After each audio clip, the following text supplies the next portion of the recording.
Hi అండి. Today recipe వచ్చేసి plum cake recipe అండి. చాలా సింపుల్గా అండ్ టేస్టీగా ఇంటి దగ్గరే బేకరీ స్టైల్లో ఎలా చేయాలో చూద్దామా అండి. ఇందులో మనం అన్ని డ్రై ఫ్రూట్స్ వేసి చేయడం వల్ల పిల్లలు కూడా చాలా ఇష్టంగా తింటారు. సో దానికోసం ముందుగా ఒక బౌల్ తీసుకొని అందులో ఒక 1/2 కప్పు వరకు ఆరెంజ్ జ్యూస్ తీసుకోండి. ఓకేనండి. ఈ విధంగా తీసుకున్నాక అందులో 2 స్పూన్ల నల్ల కిస్మిస్, అదేవిధంగా 2 స్పూన్ల వరకు నార్మల్ కిస్మిస్, 2 స్పూన్ల పుచ్చ విత్తనాలు, నెక్స్ట్ బాదం పప్పును కూడా చిన్న ముక్కల కింద కట్ చేసి వేసుకోండి. అదేవిధంగా జీడిపప్పు పలుకులు కూడా వేసుకోండి 1 టేబుల్ స్పూన్ వరకు. నెక్స్ట్ డేట్స్ని కూడా చిన్న ముక్కల కింద కట్ చేసుకుని 1 టేబుల్ స్పూన్ వరకు వేసుకోండి. నెక్స్ట్ ఆప్రికాట్స్ ఉంటే కూడా కట్ చేసి వేసుకోండి. ఇందులోని 2 టేబుల్ స్పూన్ వరకు టూటీ ఫ్రూటీని వేసుకోండి. ఈ విధంగా వేసుకున్నాక గరిటతో బాగా కలుపుకొని మూత పెట్టి నైట్ అంతా నానబెట్టుకోండి ఒక 8 అవర్స్ వరకు. 8 అవర్స్ తర్వాత మనకి డ్రై ఫ్రూట్స్ అనేవి ఈ విధంగా మెత్తగా అవుతాయండి. ఒకసారి గరిటతో బాగా మిక్స్ చేసుకొని పక్కన పెట్టుకోండి. నెక్స్ట్ ముందుగా మనం క్యారమెల్ ప్రిపేర్ చేసుకోవాలండి. సో దానికోసం ముందుగా ఒక కడాయి పెట్టుకుని అందులో ఒక 1/2 కప్పు వరకు షుగర్ తీసుకోండి. మంటని లో ఫ్లేమ్లో పెట్టుకుని మనం క్యారమెల్ని ప్రిపేర్ చేయాలండి. సో అందులో ఎలాంటి వాటర్ అనేది యాడ్ చేయకూడదు. ఆటోమేటిక్గా మనకి షుగర్ అనేది కరుగుతూ ఉంటుంది. ఒకసారి గరిటతో అటు ఇటు కలుపుతూ ఉండండి. సో మొత్తం షుగర్ మొత్తం కరిగే వరకు ఒకసారి అలా మిక్స్ చేస్తూ ఉండండి. నెక్స్ట్ వేరొక బౌల్లో హాట్ వాటర్ని రెడీ చేసుకోండి. ఒక 1/2 కప్ వరకు మనం వాటర్ అనేది అందులో వేసుకోవాలి. క్యారమెల్ ప్రిపేర్ అవగానే హాట్ వాటర్ని కొద్ది కొద్దిగా వేసుకుంటూ ప్రిపేర్ అయిన క్యారమెల్ని మనం కరిగించుకోవాలండి. సో స్లోగా వేసుకుంటూ మంటని లో ఫ్లేమ్లో పెడుతూ ఈ విధంగా గరిటతో బాగా మిక్స్ చేయాలి. ఓకేనండి. సో క్యారమెల్ ప్రిపేర్ అయింది కదండి, దాన్ని మనం కరిగించుకోవాలి. సో మనం క్యారమెల్ వాటర్ని ప్రిపేర్ చేస్తున్నాం. ఓకేనండి. సో ఈ విధంగా 1/2 కప్ వాటర్ని కొద్ది కొద్దిగా వేసుకుంటూ బాగా మిక్స్ చేయాలి. ఓకేనండి. ఎప్పుడైతే మనకి ఆ క్యారమెల్ అనేది కరిగిందో ఆ తర్వాత మంటని లో టు మీడియం ఫ్లేమ్లో పెట్టి ఒక 2 నుంచి 3 నిమిషాల వరకు ఆ వాటర్ని బాయిల్ చేయండి. ఓకేనండి. సో ఈ విధంగా బాయిల్ చేసిన తర్వాత ఆల్రెడీ మిక్స్ చేసినటువంటి డ్రై ఫ్రూట్ మిక్స్ ఉంది కదండి, అందులో మనం క్యారమెల్ వాటర్ని యాడ్ చేసుకోవాలి. ఓకేనండి. ఈ విధంగా యాడ్ చేశాక ఒకసారి గరిటతో బాగా మిక్స్ చేసుకుని పక్కన పెట్టుకోండి. ఇది ప్లమ్ కేక్ తయారు చేయడానికి మెయిన్ ఇంగ్రీడియంట్ ఈ డ్రై ఫ్రూట్ మిక్స్ అండి. ఓకేనండి. సో దీని విధంగా పక్కన పెట్టుకున్నాక ఒక చిన్న ఇంచు దాల్చిన చెక్క, ఒక ఇలాచి, 2 లవంగ, చిన్న ముక్క జాజికాయ తీసుకోండి. నేను చూపిస్తున్నాను కదా అంత అయితే సరిపోతుంది. అందులోనే ఒక 1/2 స్పూన్ వరకు సొంఠి తీసుకోండి. సొంఠి ముక్క ఉంటే అదే తీసుకోండి. వాటిని కోర్స్గా మిక్స్ చేసుకుని పక్కన పెట్టుకోండి. నెక్స్ట్ చిన్న మిక్సీ జార్ తీసుకుని అందులో ఒక 1/2 కప్ వరకు షుగర్ తీసుకొని మిక్స్ చేసినటువంటి మసాలా వేసుకోండి.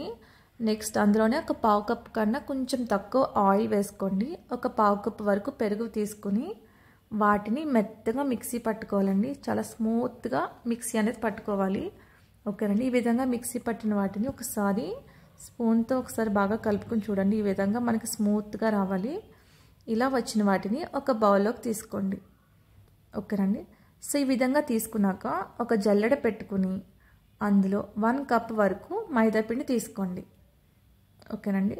సో ఏ కప్ అయితే తీసుకుంటున్నామో అదే కప్పుతో 1 కప్ వరకు మైదాపిండి తీసుకుని అందులో 2 టేబుల్ స్పూన్ల వరకు కోకో పౌడర్ని తీసుకోండి. కోకో పౌడర్ వల్ల కేక్ అనేది చాలా టేస్టీగా ఉంటుంది, స్కిప్ చేయొద్దు. అందులోనే 1/2 టీ స్పూన్ వరకు బేకింగ్ సోడా, 1 టీ స్పూన్ వరకు బేకింగ్ పౌడర్, కొద్దిగా సాల్ట్ అనేది వేసుకుని ఈ మొత్తాన్ని జల్లెడ పట్టుకోండి. ఓకేనండి. సో ఈ విధంగా పట్టుకున్నాక ఒకసారి విస్కర్తో కానీ గరిటతో కానీ బాగా మిక్స్ చేయండి. మొత్తం కలిసే విధంగా మిక్స్ చేయండి. ఇలా మిక్స్ చేసిన తర్వాత ఆల్రెడీ మనం డ్రై ఫ్రూట్ మిక్స్ అనేది రెడీ చేసుకున్నాం కదండి, ఆ మొత్తాన్ని ఇందులో వేసుకోండి. ఓకేనండి. ఇందులో వేసుకున్నాక ఒకే డైరెక్షన్లో బాగా కలపండి. విస్కర్తో కానీ గరిటతో కానీ బాగా కలపండి. ఈ మొత్తాన్ని బాగా మిక్స్ చేయాలండి. సో ఉండలు లేకుండా ఒకే డైరెక్షన్లో బాగా కలుపుతూ ఉండాలి. ఓకేనండి. ఇది కొంచెం టైం పడుతుందండి కలపడానికి. స్లోగా బాగా కలుపుతూ ఉండండి విస్కర్ తోటి. ఓకేనండి. సో ఒకే డైరెక్షన్లో మాత్రమే కలపాలండి. సో ఈ విధంగా బాగా కలిపిన తర్వాత మనకి టెక్స్చర్ అనేది ఈ విధంగా ఉండాలి. ఇలా ఉంటే సరిపోతుందండి మనకి. ఇందులో మనం ఎలాంటి మిల్క్ అనేది యాడ్ చేయాల్సిన అవసరం లేదండి. సో టెక్స్చర్ అనేది ఇలా ఉంటే సరిపోతుందండి. సో ఫైనల్గా మనకి కేక్ బ్యాటర్ అనేది రెడీ అయిందండి. సో మనం కేక్ని ప్రిపేర్ చేసే ముందు సో బౌల్ని ప్రీహీట్ చేసుకోవాలి. సో ముందుగా ఒక బౌల్ తీసుకుని మనం ఏ బౌల్ అయితే చేస్తున్నామో ఆ బౌల్ తీసుకుని మనం లో ఫ్లేమ్లో పెట్టి ఒక 10 మినిట్స్ పాటు ప్రీహీట్ చేసుకోవాలండి. బౌల్లో ఇసుక కానీ సాల్ట్ కానీ వేసుకోండి. అందులో స్టాండ్ పెట్టి మూత పెట్టి ఒక 10 మినిట్స్ పాటు లో ఫ్లేమ్లో ప్రీహీట్ చేసుకోండి. నెక్స్ట్ కేక్ బౌల్కి ఆయిల్ అప్లై చేసుకుని అందులో మైదా పిండి వేసుకుని డస్ట్ చేసుకోండి. మొత్తాన్ని ఈ విధంగా వేసుకుని మొత్తం అప్లై చేసుకోండి. సో బటర్ పేపర్ ఉన్నవారు బటర్ పేపరే పెట్టుకోండి. ఈ విధంగా పెట్టుకున్నాక కేక్ బ్యాటర్ అనేది ఆ బౌల్లోకి వేసుకోండి. ఓకేనండి. సో ఈ విధంగా వేసుకున్న తర్వాత బబుల్స్ అనేవి ఫామ్ అయినాయి కదండి, అవి రాకుండా బాగా ట్యాప్ చేసుకోండి. ఓకేనండి. సో గట్టిగా ట్యాప్ చేసుకోండి. ఈ విధంగా ట్యాప్ చేసుకున్నాక ప్రీహీట్ అయిన బౌల్లో స్లోగా పెట్టుకోండి. చేతులు అవి కాలే అవకాశం ఉంది. సో ఈ విధంగా పెట్టుకున్నాక మూత పెట్టి మీడియం ఫ్లేమ్లో ఒక 30 మినిట్స్ పాటు కేక్ని బేక్ చేసుకోండి. నేను ఇందాక పైన గార్నిష్ చేయడం మర్చిపోయానండి. సో ఈ విధంగా వేసుకుని మూత పెట్టుకోండి. ఒక 30 మినిట్స్ తర్వాత ఒకసారి చెక్ చేసుకోండి. మనకి కేక్ అనేది బేక్ అయిందో లేదో ఒకసారి చెక్ చేసుకోండి. సో ఇంకా అవ్వలేదండి. సో మళ్ళీ ఇంకో 30 మినిట్స్ పాటు లో ఫ్లేమ్లో పెట్టుకుని కేక్ని బేక్ చేసుకోండి. టోటల్ 1 అవర్ అయితే టైం పడుతుందండి. ఫస్ట్ ఆఫ్ ఆల్ మీడియం ఫ్లేమ్లో పెట్టుకొని ఆ తర్వాత లో ఫ్లేమ్లోకి సెట్ చేసుకోండి. ఫైనల్గా ఒకసారి మళ్ళీ చెక్ చేసుకోండి. సో ప్లమ్ కేక్ అనేది రెడీ అయిపోయిందండి. స్టవ్ ఆఫ్ చేసుకుని వెంటనే పక్కకు తీసేయండి.